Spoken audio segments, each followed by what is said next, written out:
जय भोले की हर हर महादेव बम बम भोले। आज मैं आपको सुख सागर 10वें स्कंद का 22वां अध्याय सुना रहे। श्री सुखदेव जी कहने लगे, हे राजन, हेमंत ऋतु के आगन के महीने में ब्रज की कुमारियों ने हविष्यान्न का भोजन करके कात्यायनी देवी के पूजन का व्रत प्रारंभ कर दिया।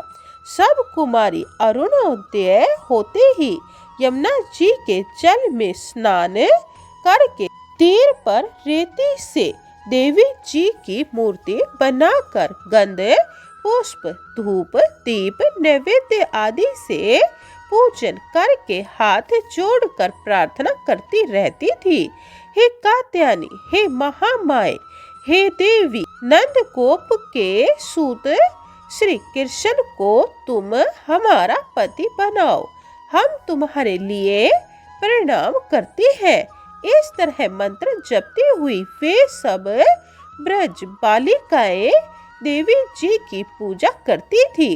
इस प्रकार उन्होंने 1 मास तक व्रत किया। वे बहुत ही सवेरे उठती थी और एक एक को जाकर आपस में हाथ पकड़कर कालिंदी में स्नान करने जाते हुए मार्ग में श्री कृष्ण के चरित्रों को उच्च स्वर से गाती रहती थी। एक दिन की बात है कि ब्रजबाला नित्य की भांति किनारे पर अपने अपने वस्त्रों को उतार कर निर्वस्त्र होकर जल में भीतर स्नान करती हुई विहार करने लगी।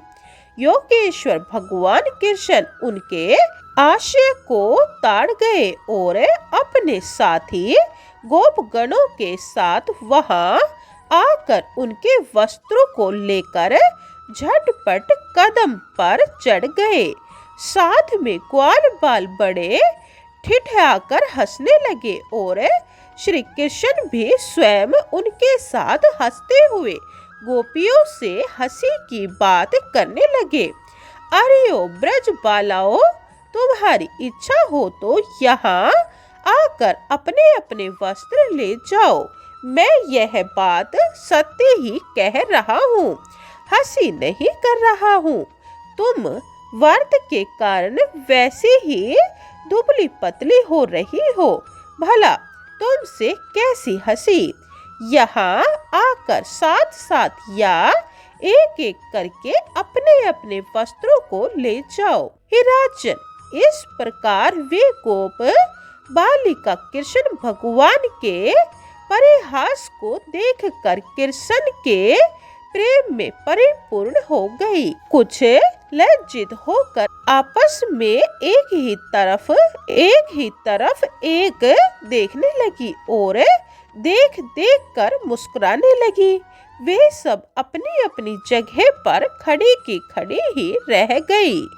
जल से बाहर न निकली। भगवान कृष्ण ने जब कुछ मुस्कुरा कर यह बात दोबारा कही तो उनका मन कृष्ण की तरफ और भी विशेष खिंचने लगा। हेमंत के ठंडे जल में कंठ तक डूबी हुई वे कांप रही थी।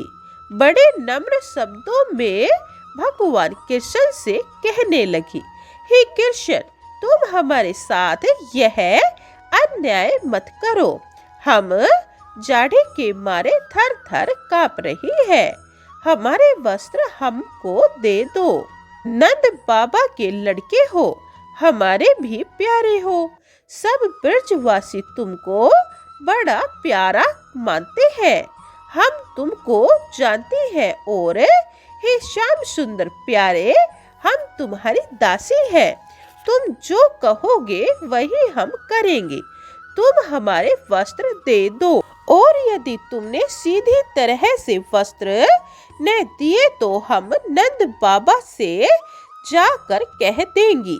यह सब बातें सुनकर भगवान श्री कृष्ण बोले, हे ब्रजबालाओ, यदि तुम मेरी दासी ही हो तो जो मैं कहूँ वह करो। तुम सब यहाँ आकर अपने अपने वस्त्र ले जाओ।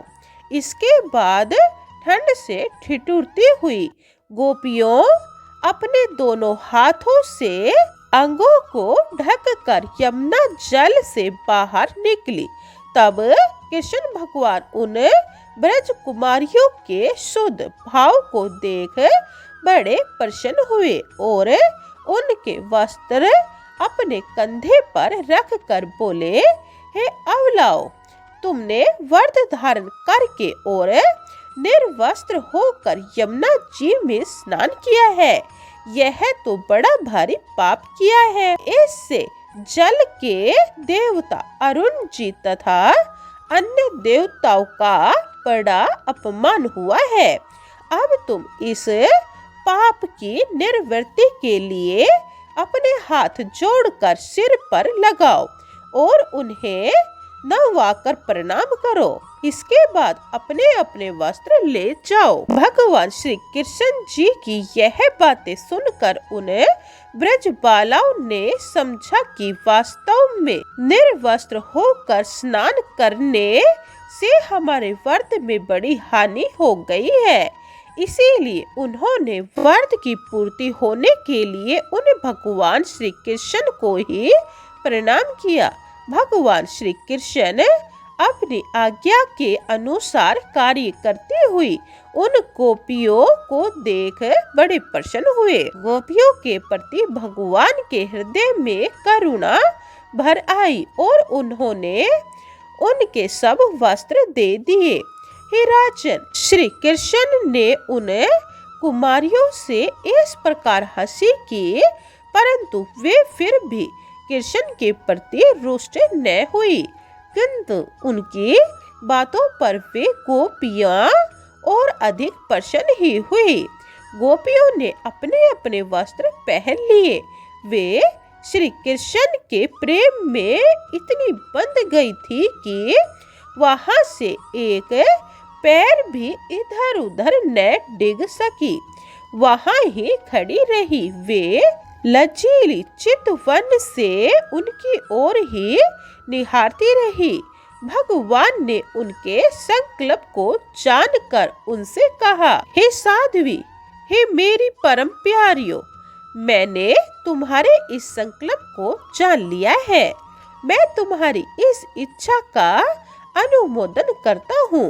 तुम्हारा यह मनोरथ अवश्य ही सत्य होगा।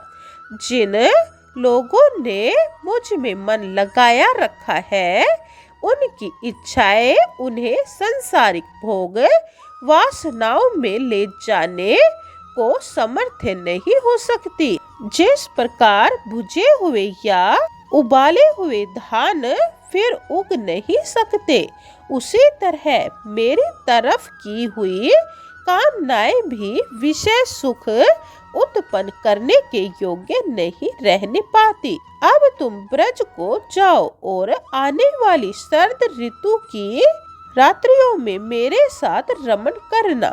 श्री सुखदेव जी बोले, हे नृप, इस प्रकार के भगवान के वचन सुनकर उन ब्रज बालिकाओं ने अपने को कृतार्थ माना। गोपियां कृष्ण भगवान का ध्यान करते हुई अपने अपने घर को बड़े कष्ट से गई।